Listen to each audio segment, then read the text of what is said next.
welcome. Let's go ahead and get started. Welcome to another episode of the Open Source Entrepreneur. I am Casey Green. This is my esteemed, beloved co-host, Jimmy Norlander, and we are here today to talk all about entrepreneurship and really the weirdos that love to be entrepreneurs and how they are growing the business and really changing the world.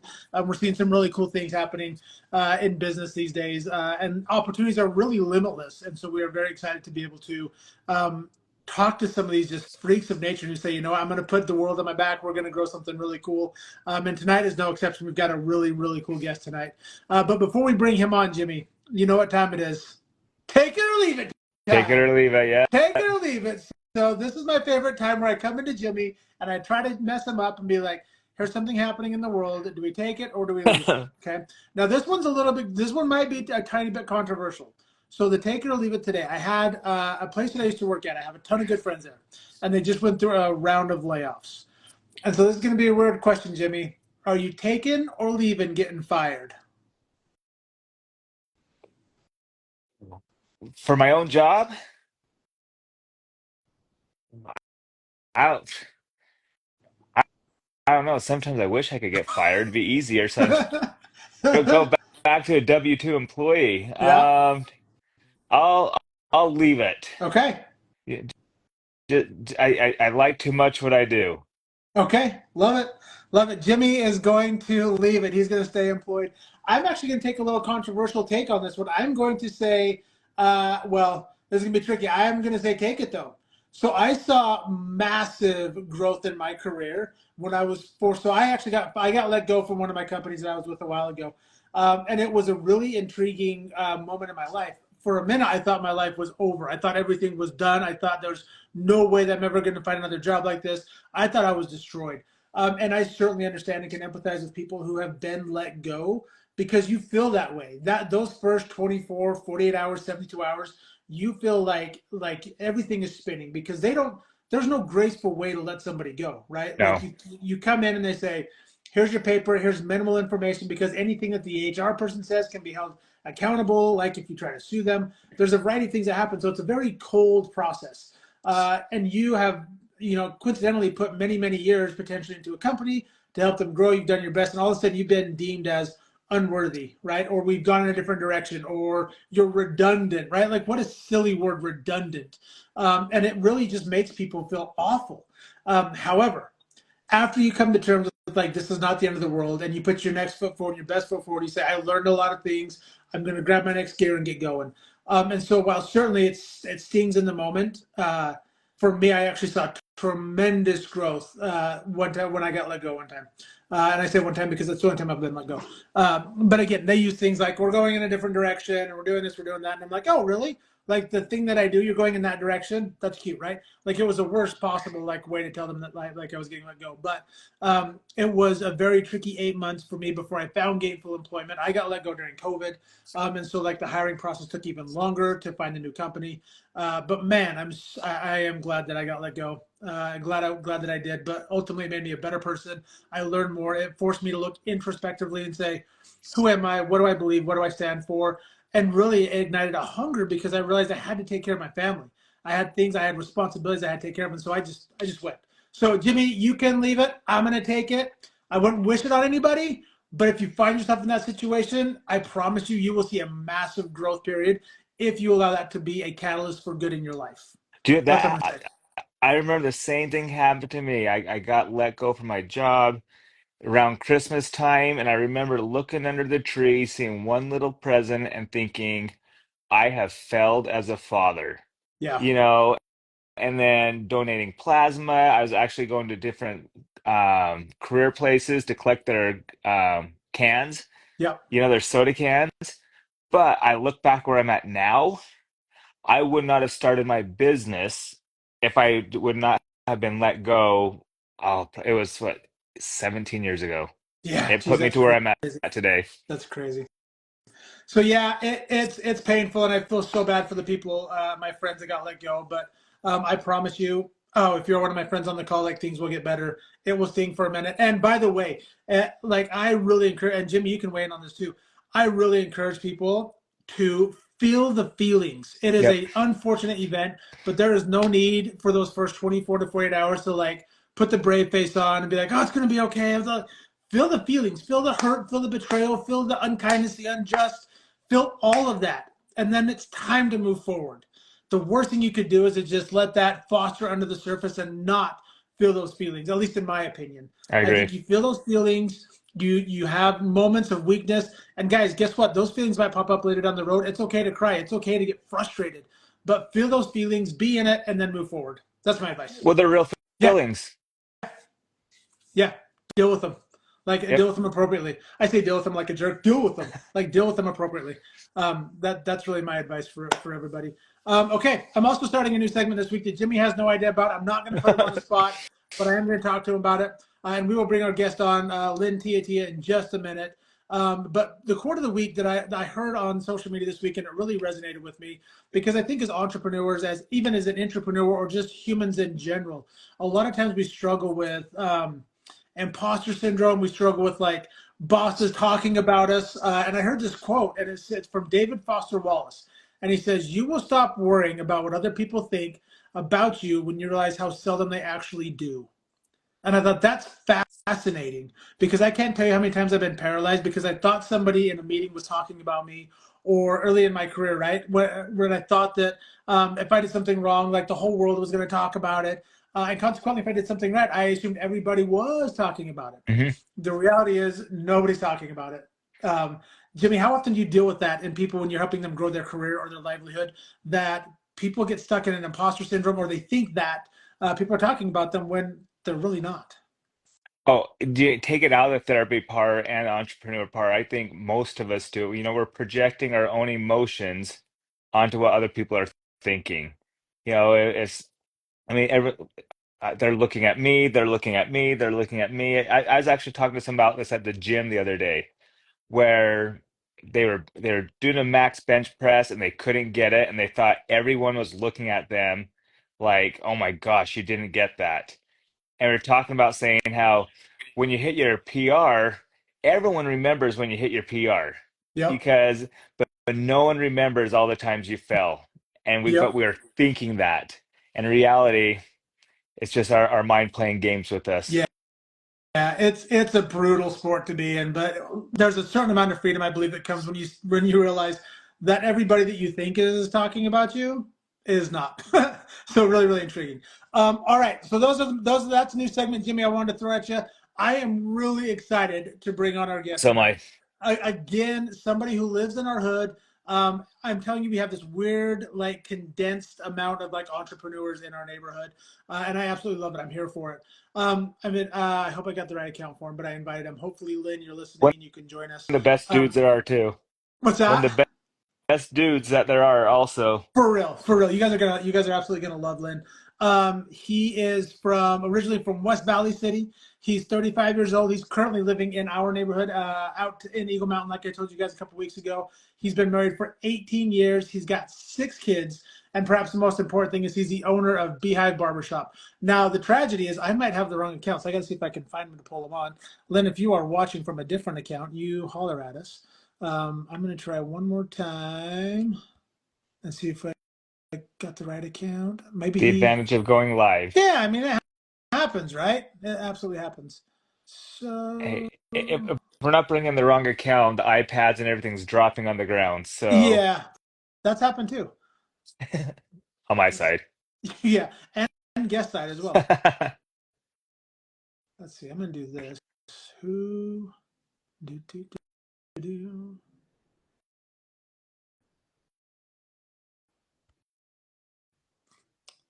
Jimmy, do you want to message? You have Lynn's number. Do you want to message him? I don't, but I can look it up really quick. And while he's looking him up,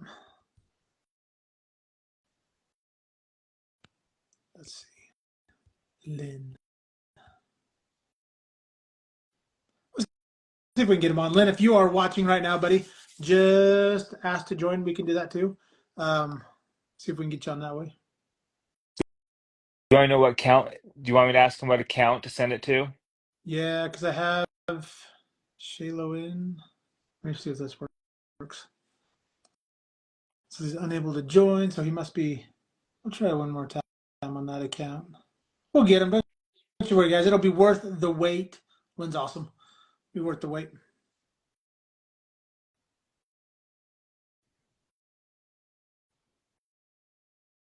Mm-hmm. Mm-hmm.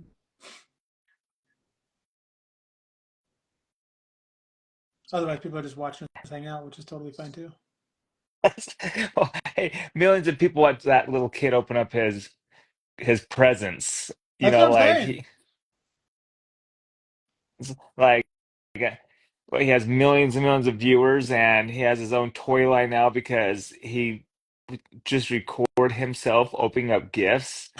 Like, man, I'm telling you, why can't I there's think an of audience. that? There's an audience for everything.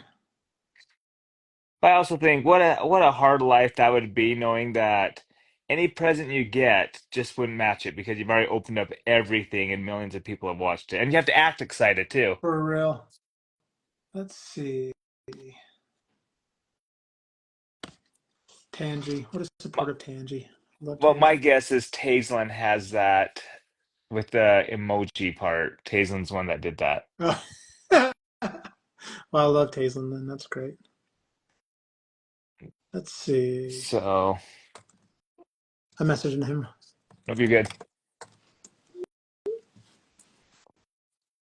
Do do. Oh, I see him right there. Says he joined. I see you. Let's try one more time.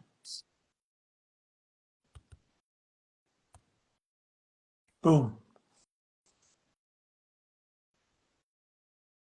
Let's see. Let's see. There he is. What's up? Yes, Lynn. What's Yes. up, my boys? Yes. Oh man, we were just singing your praises. We gave you a beautiful intro. I don't know if you heard, but we are so excited to have you on the Open Source Entrepreneur. We were just saying, Lynn, that Lynn's relatively new up in our neighborhood, about a year or so, maybe Yeah, yeah. Going on two, almost man. two Two in years, June. My Two in and gosh. June. and we You have an know. insane we have like an insanely high amount of entrepreneurs in our neighborhood, which is so cool. People who are like-minded, just trying to live their best life, trying to do right in the society, and it's just so cool. And Lynn has been such an awesome addition out into our neighborhood. We love his family. He's got 6 kids and been married for 18 years, which in and of itself is a feat of massive proportions. And so we are just thrilled beyond belief to have you on. And man, I am so excited to learn more about your entrepreneurial journey and how you got started in owning a barbershop. Like, what an intriguing concept to me. Like, part of the catalyst for what Jimmy and I do is we love talking to entrepreneurs because when I grew up, my dad said, listen, go to school and get a good job. Never once, right? Was it like, man, go like eat what you kill and be an entrepreneur and Yeah. build a cool life. It was like, take the really safe route. And so I've been really fascinated as I've gotten older about how people make money, how they help other people in the community, which I believe, just knowing you, Lynn, like community is a big component for you and what you do. Oh, for sure, man. Well, man, thanks for having me, boys. I'm excited to be on here today. Jimmy, what's Yeah, up, brother? yeah, What's going on, my I did man? not know you guys did this. I'm so happy that you told me you guys did this. Do this. So now I'm following you guys. So, yes, but right on. I love it. Well, Well, we well, got listen, you on like because let's. we know you're gonna make us go viral. We're like, Yeah. okay, come on, who's come on, BB? We're dog. like, Yeah, who's right. It's all the way BBB? Who's around. big, bad, and Nah. beautiful? Who can we get on? Yeah. That's right. Hey. That's right. Well, listen, Lynn. Like, tell us a little bit about like what inspired you. Like, how did you get into the barbershop game?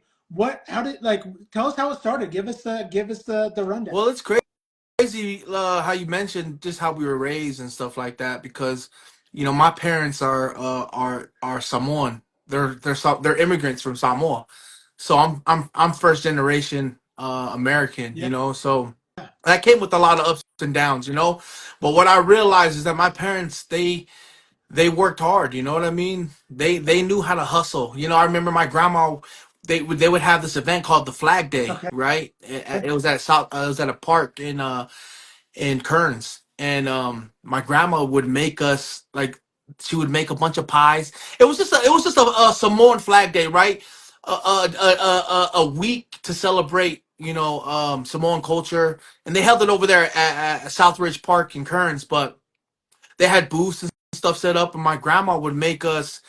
She would make a bunch of pies and have a cooler full of soda and make us go like sell Yeah. it.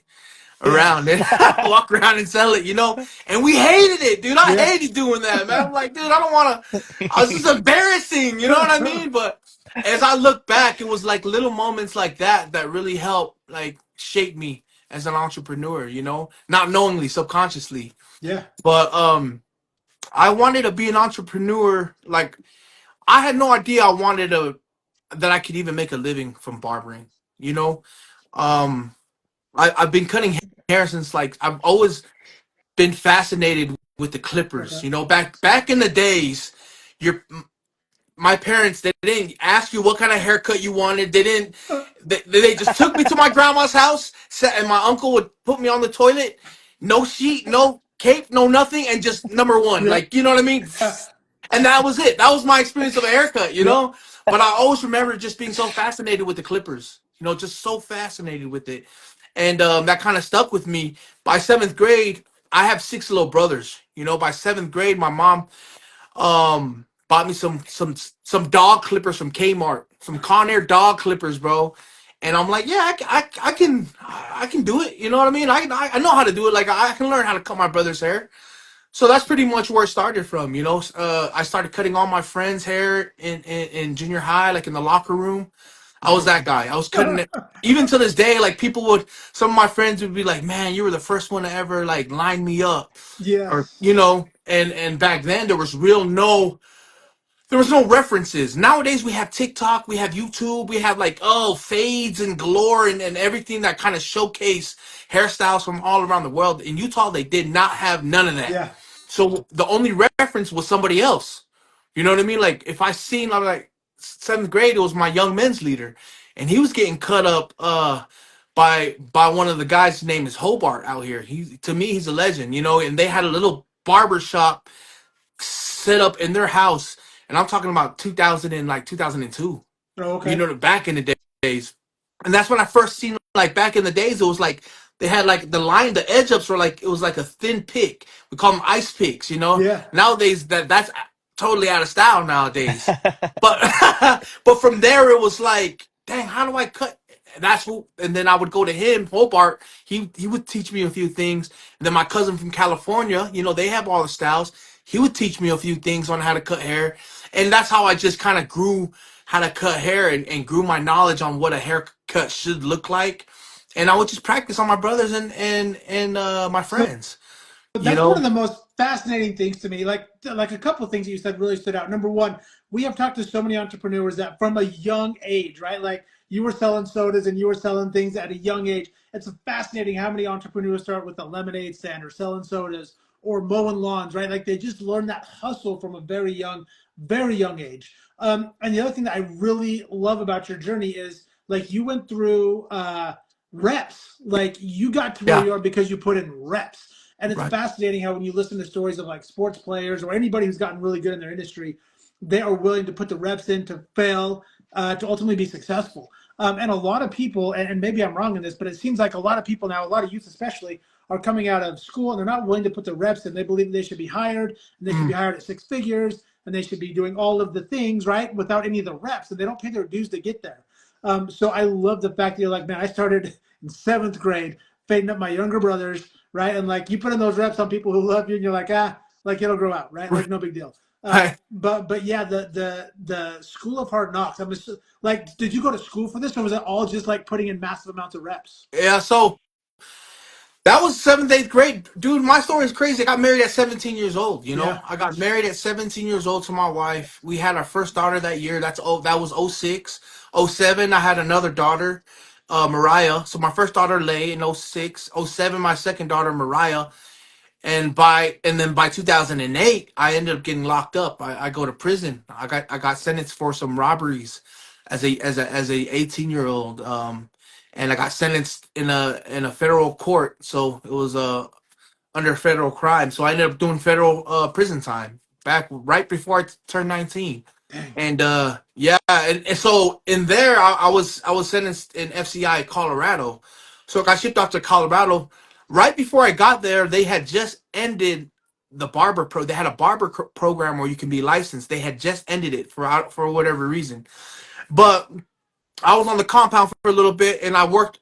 An opening came up in the barbershop because they had a facility barbershop, and in the feds, it's like it's real political. Like you sit, you ride with who you're the table that you're at. So you either you're a Mexican, you're a Southsider, you're a Paisa, you're a Crip, you're a Blood, or in Colorado they had a Utah car. Mm. So or you were in Utah car, or that's what we call them was car. But I was in a Polynesian, Asian Polynesian Pacific Islander car.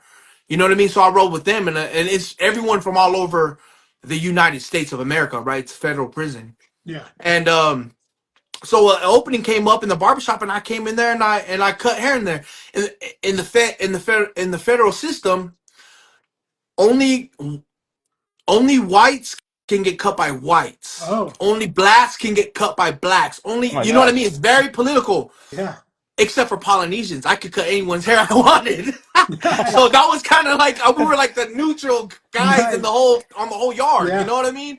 So I was cutting everyone's hair, and I was also learning from like these really, really, really, really good barbers from like New York, from Mm. Detroit. You know what I mean? These guys that have been down for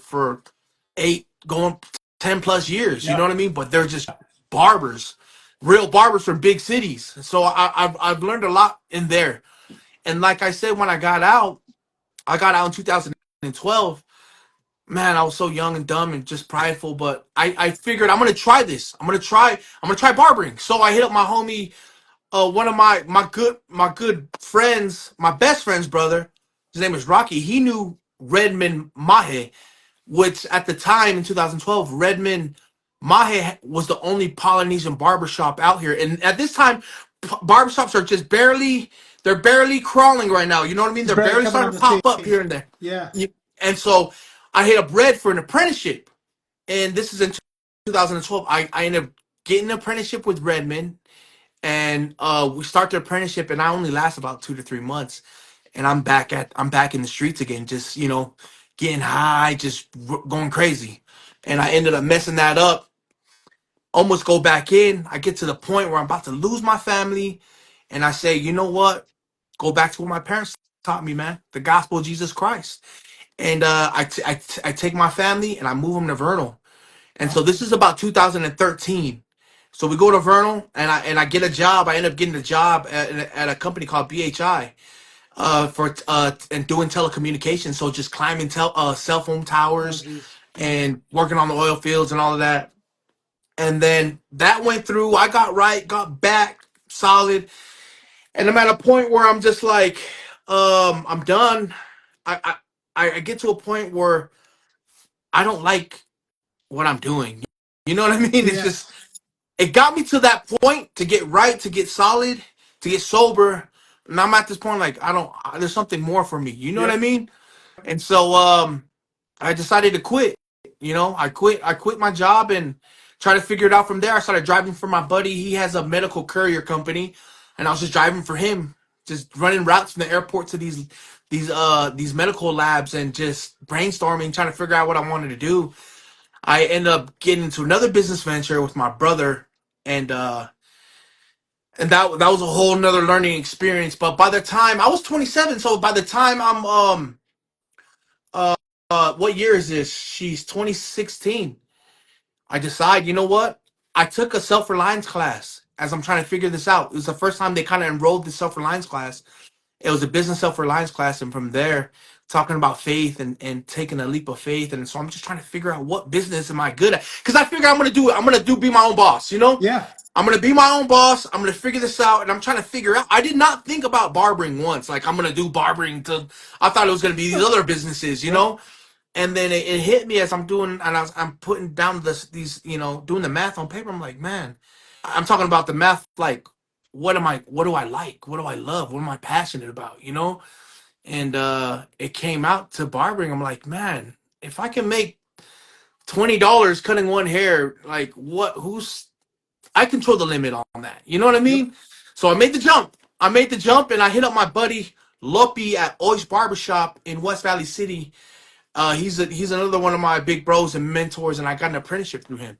And so that was the beginning of my journey. That's 2016. So 2017 and 2018, I got licensed. So Man, so I love what you're saying. You took that entrepreneurial spirit. You basically burned the ships. You're like, I am all in on this. There is no going back. Right. And something that's also super important that Jimmy and I talk a lot about is we're seeing right now massive success for Lynn and the because he found solid mentors.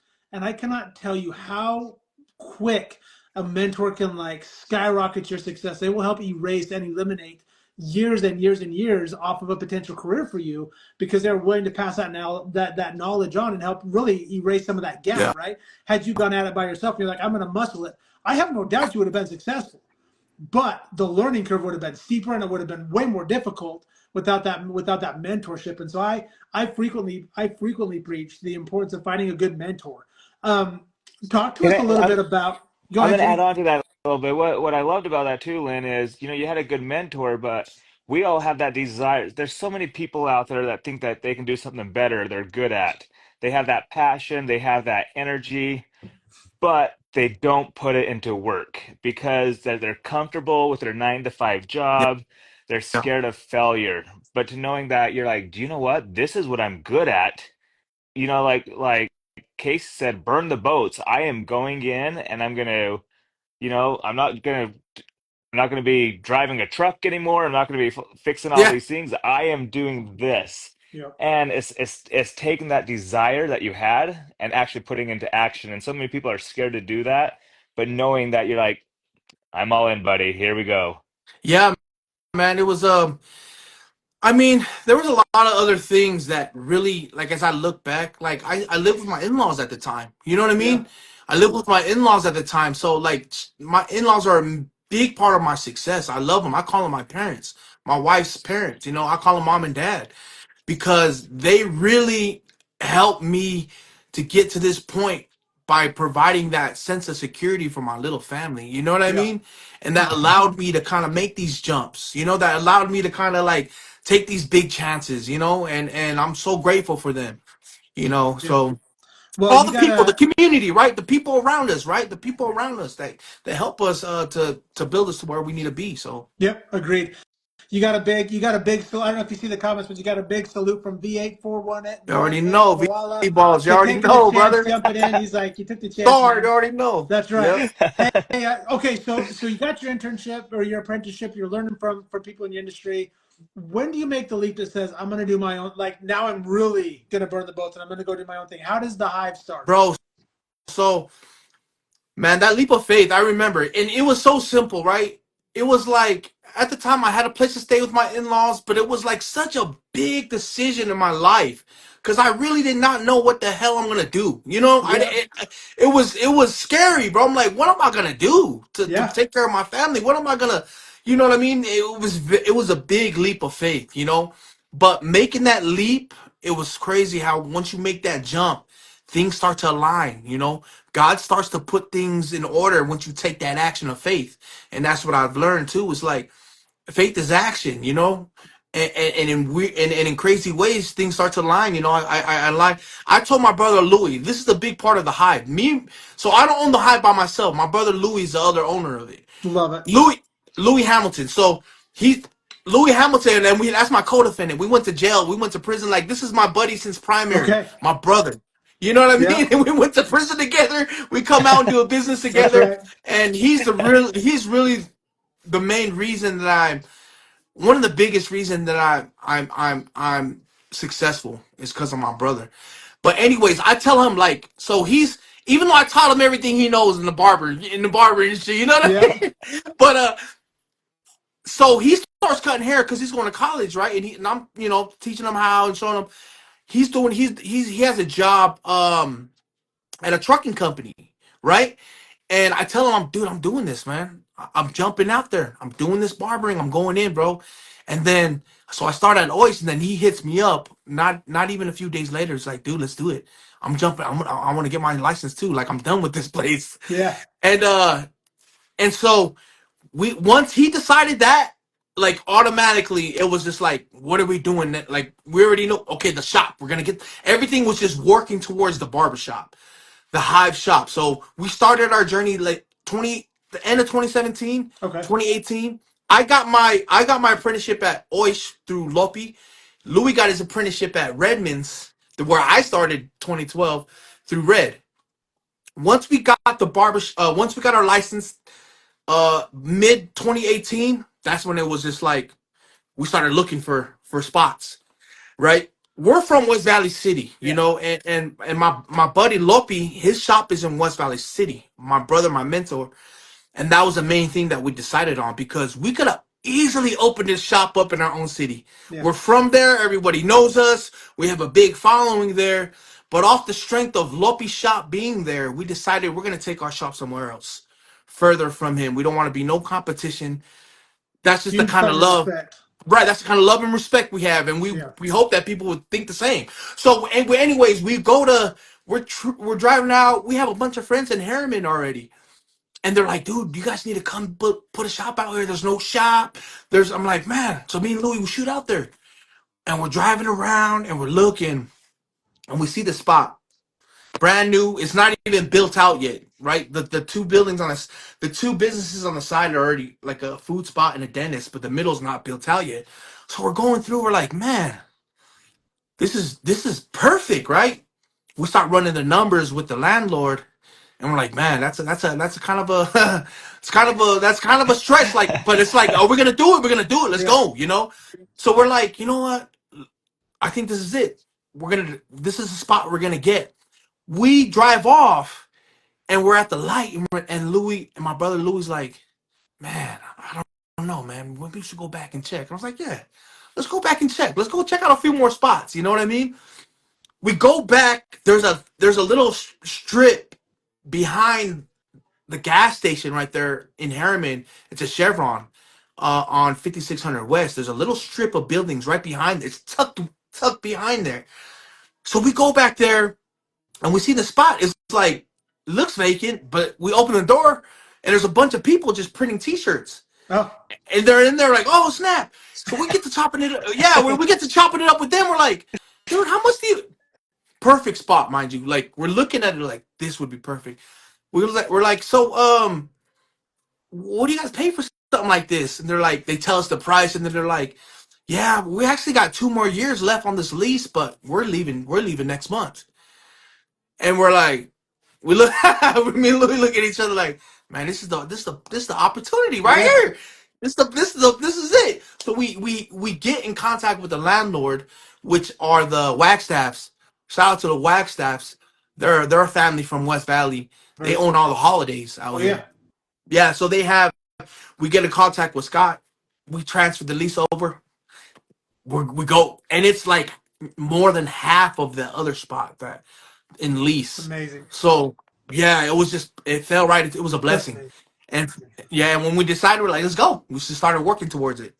Okay, so you find the shop. You're moving from West Valley, where everybody knows you. You got a little bit of a following out in Harriman.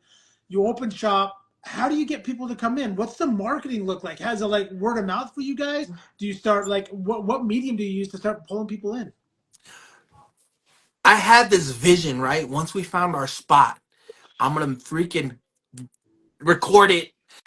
Once we get the spot to sign the lease, this was my vision, right? I'm gonna record it. We're gonna sign the lease, and then we're just gonna blast it all over social media. You know, so that was initially what it was. I recorded it. We signed the lease. I think I have a video of it on my IG, but we signed the lease, and we posted, and now everyone's just because we kind of already have a following in our community. You know what I Yeah. mean? Just with Polynesians, and everyone's real close, so everyone kind of knows.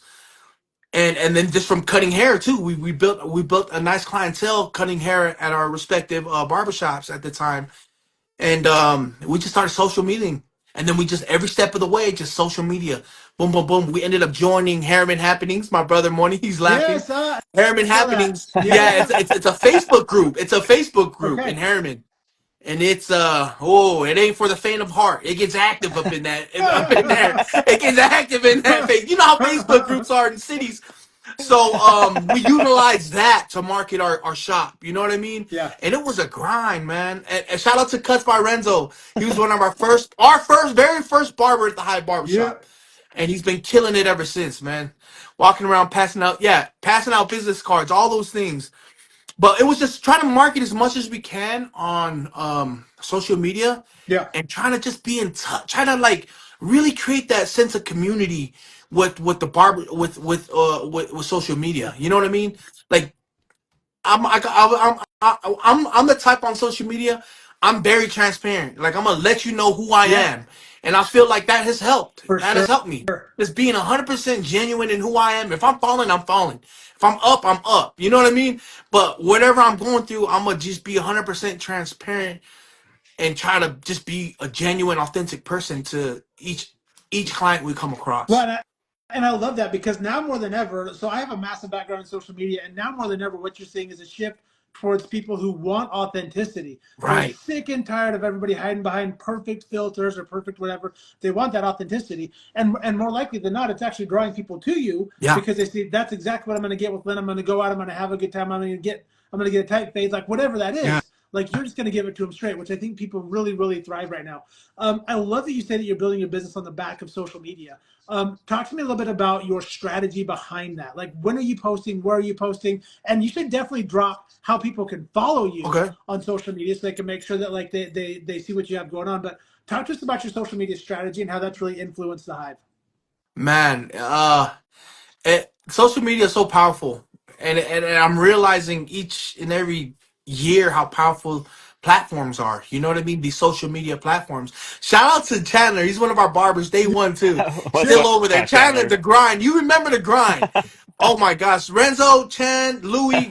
It was a rough one in the I bet beginning. it was. There was times where we didn't even know if we are gonna get a haircut. You know what I mean? It was very Yeah, rough. But social media is so powerful. You know, I feel like it is. We are in an era of authenticity. You know, you can only take that algorithm and all that so yep, far. You know what I mean? But it's like what is the cream rises to the top? You know what I mean? And I believe it's authenticity and genuine and realness. But honestly, I'm bad at being consistent posting on social media. You know, but the thing is, when I feel it, I go. yeah, You know what I mean? If I feel something, I go. There was an opportunity that came up in Harriman Happenings where a this is early on, this is like in the first month or so, where someone had reached out, hey, I need my grand or my nephew or my grandson is he's in the hospital, broke his back, he needs a haircut. And I just jumped on that immediately. You know what I mean? Not only is it a chance to serve, yeah, but it's an opportunity for us to kind of shine a light on who we are. You know what I mean? And so I hit her up. I was like, "We'll come do it right now for free. Like, don't even worry." We get there, and I just put it on my story, made a quick little post about it. It was an awesome experience. Homie fell off a roof doing roofing, and from the beginning of the haircut, and this is the power of a haircut. The beginning of it, right? It's really a transformation. At the end of the day, homie was just beaming. You know what I yeah, mean? We were laughing in there. We were smiling. We were just joking, talking about getting serious too, talking about life. But then at the end of the day, it's like all that the conversation, and then you see yourself in the mirror, and it's just a clean cut and it's transformative. You know what I mean? That's just the power of it. And we try to be as genuine as much as we can with posts like that, and just being in touch with the community and posting good work and just trying to be as genuine as we can. Although I know I got to be more on point, and more consistent. But the thing is, if I had an idea, I jumped on it. It yeah. might have been once a month. It might have been, you know what I mean? But me and Louis, if we had an idea, we jumped on there and we just posted it up, and it would go. So And I love that. Well, I do want to hit on one thing really quick, and then I think Jimmy, you had a question after that, if I'm not mistaken. But what I wanted to ask you, Lynn, is you went out and gave that haircut for free. Frequently, I find that entrepreneurs have a sense of giving. They run that throughout their business. They want to give back to the community. They want to give back to society. How important has it been for you in your industry and in your business to reserve a certain amount of just giving back to the community? I think it's very important. You just need. I try to stay in tune with with God. I try to stay in tune spiritually, And so you just never know who's gonna need it. And I can't just keep giving away haircuts, all day. But if there's a certain situation that I come across in the barbershop, there was somebody that I went live the other day, and someone said, "Hey, can you cut me up for free?" I said, "Yep, book with me." You know what I mean? But there's certain situations that I feel that this power, the service that I can do for this person could really uplift them. I'm doing it. I Yeah. don't even question it. I'm housing it all day, and everyone in my shop is kind of goes off the same, belief. We cut a lot of missionaries every Monday for free, and I tell my barbers, you could do what you want to do. Charge for me. I need the blessings. I'm not charging them. You know what I Yeah. mean? Yeah. So that's how we run it, and they all do it, and I believe it's a big reason. I believe those little acts of service are a big reason we're still around for 7 years. You Yeah. know what I mean? I really do. I really look at that way, and I thank God every single day for those opportunities and for making sure that we kind of stay somewhat busy throughout the year. Of course, we got to put the work in, but those little acts of service are a game changer, not only for business but for your soul. You Yeah. know what I mean? At the end of the day. So Well, what I love, Jimmy, did you have a question really quick? I don't want to cut you off. No, I was going to say, to go along with that, then I'll ask my question is, we did an episode on service, and it's amazing on how much that helps, not only you as an individual feel good about it, but that individual that you served. But to go along with that, I can't tell you how many times I've done a pro bono therapy sessions, and then like, do you know what? Don't even worry about it. We'll take care of it. And then they're telling their mom, their aunt, their uncle, yeah, and they're not saying, "Hey, Jimmy gave this to me for free." yeah. They're you do one service, and it's like it says, you get 10 more clients that come in. Wow, And with where you're at, you do the service, you talk about the hard grind too, and how the Polynesians have a great following. But with that being all said and done, you can be a tight culture, but you still have to do good work to keep that clientele. And it shows just that not only are you a hard worker though, but you do good work, and that's why you're so successful where you're at. man, I appreciate that. That's real, man. It goes a long way. There's power in that. Shout out to Lonnie though. Shout out to our boy Yeah. Lonnie, What's the up, other Lonnie? entrepreneur on the block, Yep. man. Shout out Yep. to Lonnie, So, man. Don't worry about what you're doing. Exactly, man. so we actually had Keep Lonnie. leading the way, brother. We had Lonnie on a couple episodes ago, and Lonnie, yes, slaying it in his construction business too. Um, I'm really intrigued to know. So you started the business back 2017. You went online 2018. 2018, we started. We opened September 2018 is when we opened up. Yeah. 2018, you open up. A couple years later, COVID comes through. How did you survive the COVID timeframe? Because that's obviously very much. This is an in-person thing. There's no digital haircuts. Like, how did you guys weather the storm during COVID? Hey, it was crazy time. We actually had two shops. So we opened up another shop in Bountiful about 6 months after our first one, and we actually were like, you know what? We made a decision. We're gonna close it down that year of COVID. But before even COVID was a thing, we just decided we're gonna close it down. We found a loop. We there was something going on with our lease, and so it was just time for us to close it down, right? Yeah. And dealing with the other shop. That's a whole nother story. Dealing with the other shop, and then it was like back and forth. I had to go to Bountiful, so it was crazy. Anyways, we closed it down right before COVID. But we what was so powerful about COVID was a true testament of the um, the type of barbershop that we have, and the type of clients we have, because our clients kept us alive. We had a mandatory Yeah. shutdown. But all our clients, a bunch of our clients reached out to us and said, "Hey, can you cut us at our house? Can you come through Oh, and cut us up at our house? You're good. You yeah. know what I mean? No Yeah. worries. Just of course you want to show up with a mat." Yeah. Oh, the Dude, mandate. we didn't We're even not. want to. Dude, you remember those days you couldn't even Yeah. cough, bro? If you got hold of the cough, you couldn't cough because you think that people are gonna look at you like you're crazy, bro. Yep. Yep. You Yep. know what I mean? So it was our clients, bro. They reached out to us. They're like, and so we would line up all these haircuts, pulling up to the house, cutting them up, and they would give us a nice tip. It was just Chandler, we have amazing clients. We do. And Yeah. that's just like our clients are everything. I cry sometimes when I pray about my clients, like our clients at the shop. Like it really goes both ways, you know? So Yeah. we survived through that and also through, of course, some of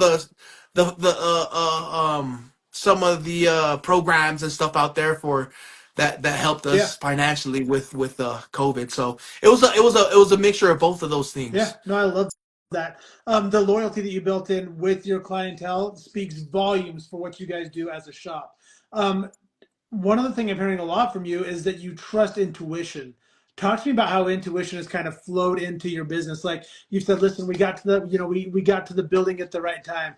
We were able to change a lease. We were able to build clientele. Like your intuition seems like it's led you a large part of the way. How important is that aspect of your entrepreneurial journey? I think it's very important. Excuse me, Louis. I feel like we're very intuitive guys, or we like to think so, you know. Yeah, But it really is. I know this is an entrepreneur podcast, but it is like being in touch spiritually. You know what I mean? Being in touch spiritually. Every good thing that I've taken action on has came when I was spiritually at my best, or on or stronger. You know what I mean? When I was yeah, spiritually somewhat spiritually strong. So it's very important because, and then it's a matter of everything. Because sometimes you're not gonna be so intuitive, but it's just a matter of how did you feel when you took these actions? What did these actions lead Mhm. to? You know what I mean? Did this action lead to this? Okay, if I feel something, do the math and go. You know what I mean? It's easier said than done, right? It's easier said than done, but it's like you get an intuition, do the math, and just take action. There's only one way to find out. yeah. I need you to explain something because you've said this a couple different times.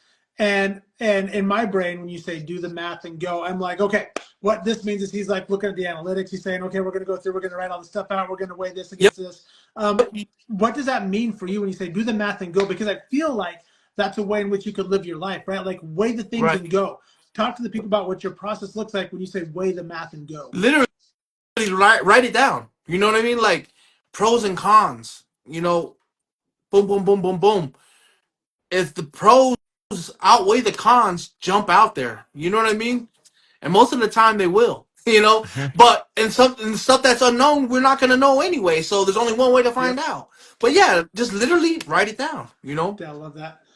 I love that. All right, let me geek out on a couple more questions. If you guys have any questions for Lynn, so we do like to reserve a bit of time at the end. If anybody has a question they want to drop on Lynn, drop it in the comments, and we'll get to that in just a minute. But I want to ask you this question, Lynn. What lessons have you learned that you wish you knew when you started your journey? And you're like, man, if I could rewind time like 6, 7 years ago, I wish I would have done this. Biggest thing for me right now is self discipline, delayed gratification. You know what I mean? That is the most powerful lesson that I can, because I'm working, I struggle with it. And I'm like, if I wish I would have just tightened up on this a little early. Cham Chan, you 21, you already know, brother. Battle Yeah, back, reputables. But self discipline, self control, delayed gratification is one of the I've never had it my whole life. I was always the type, if I needed something, I gotta go get it. You know what I mean? yep, And find a way to get it. But learning how to be, learning how to control the controllables and delay gratification will help you. One plus one equal that $1 that at the end of the year is like, you know what I mean, yep, $1,000 if you have self control, if you Mhm. have delayed gratification. You know what I mean? Because it's really about how much you can keep. I feel like we for so many years I've been chasing like how to make more money. But when God's been telling me like you're good, you do what you love, you need to figure out how you can keep more money. yep, And it starts with self-control. yes, So that would be a lesson. That would be what Do, I have to say. do you know, it's amazing that you said that because, with so many entrepreneurs, when they see success at the very beginning, that mind goes completely opposite. They're buying the big house, they're buying the new cars, everything, and then when things slow down, they're like, oh, I wasn't expecting this part, you Yeah. know, and so which completely can flip that business completely upside down and reverse. But so I love that. It's like delayed the gratification of just work, work, work, and then it all works out at the end part. Yeah, I love that. We'll get to Lonnie's question in just a minute. A couple other questions for you, Lynn. What advice would you give to somebody who's thinking about opening a barbershop? Maybe they've gone through the painstaking process of mentors and the hours they put in the reps. Are like, okay, I'm ready to go on my own. What advice would you give to somebody who's looking to do that? If you really want to start a barbershop, there's all sorts of different barbershops, and from my experience, try to find a location that's untapped and find the best lease. Nowadays, brick and mortar is so expensive, and that will take you out straight up. There's already been a few barbershops around us that have turned upside down. You know what I mean? It's just it doesn't have to be a big glorious thing. You know, it took us we took our shop as is, and then like 5 years later, it took us about 6 years to raise the price once. But like we finally redid our floors, and it just like after 5 or 6 years, and it looks nice, you Yeah, know. So like find something that's very doable within the budget. You know, if you want to do barbering, if you love it, because if not that, the lease is it'll eat tough. You know what I you mean? alive. Yeah, that'll eat you alive. Well, no one goes Um, to a barber shop and be like, man, I got beautiful. You do crappy haircuts, but your floors sure look beautiful. Right. So we try to focus on the service, the quality there first, you you go. know, and then that kind of compensated for like, dang, your floors are messed up for everything around. So yeah. I love that. I love that. All right, this is perhaps one of my favorite questions, and I got a feeling you got a really good answer to this. I always love to ask people in their industry what's kind of like a dirty little secret that most people don't know about. So one of my favorite examples that I like to give is like we had a chiropractor on, and he's like, a lot of people don't know that when you adjust somebody, like they'll fart on you, right? Like what is like what's like your dirty little secret where you're like, because like I know like when you go to a barber, like that chair turns into like a confessional all of a sudden, right? Oh Like my I god. think you know more dirty little secrets than anybody else. Yeah, it's a He knows more therapist. than I do, and I'm the I'm not going to therapist. ask you to reveal that. I just want to know about the barber side of it. Like, what's the dirty little secret that we don't know about? Hey, we're kind of like we're like a little bit of therapist too, That's Jimmy. what I It's hear. therapy in there, you know. But I'm telling you what, I just talked about it today. Everything hits the barbershop first. I'm Yep. talking about the news. I'm talking about sports. I'm talking about in the inside outs, the drama. It gets to the barbershop first. So Yeah. we get a lot of drama. It's crazy. It's crazy. There's a lot of good, bad, sad. But that's what we're for, man. We're there to pivot off of any situation and turn it into an uplifting moment for them, you know? And sometimes we like I can't even say nothing, bro. Like So, so the dirty like little there's secret nothing we is, can say. It's just yeah, listen, you know what I mean? So yeah. but we get it all. It gets crazy in So the there. dirty It little gets crazy in there. secret is know that if you're gonna go be a barber, like you got to also be a part-time therapist. Yes. Yes, Yes. love it. It's that. Awesome, I love it. All right, well, let's jump into Lonnie's question. If anybody has a question besides Lonnie, go ahead and drop it on here, and we'll make sure we get to it. Lonnie actually says, "Do you find it difficult to be the business owner and a barber at the same time? So you're operating as an operator and the owner. Do you find that difficult?" Um when I started with my brother's not in the barbershop no more. He's doing his own thing, but he was good at one thing, and I was just great at the other. You know what I mean? And it was just cutting hair and being a barber. But I've gotten to the point where it's just automatic. It's just like breathing now. If someone walks in, I'm greeting them. You know what I mean? If someone walks in, I'm greeting them, check, make sure they got an appointment, check the appointment, all while I'm cutting. You know, you just kind of get good at multitasking. But it's what I do, so I love it. Me and my brother started me and my brother Z started a company called Frontline Utilities in 2020, and it was pretty much we had a Google Fiber contract. Okay. I did not know what the hell I was doing out there. You know what I mean? So like it was tough. You know what I mean? But since barbering is my lane, it's my what I do the best. It's it's pretty. It's easier for me to manage everything going at the same time because it's what I do. Yeah. Yep. Absolutely love it. Hey, listen, Lynn, thank you so much for being on with us. Tell people how they can get in contact with you because I'm positive people are going to want to come get a tight fade or something coming out with you at the Hive. How can people get a hold of you? The easiest way is just if you want a haircut. The easiest way is just Google the Hive Barbershop. When you Google us, there'll be a booking tab right there. Boom, click on that. If not, you can follow me, Shaolin 081 on IG and Facebook. Just my name, Lynn Tiatia, or the Hive Barbershop Harriman on IG.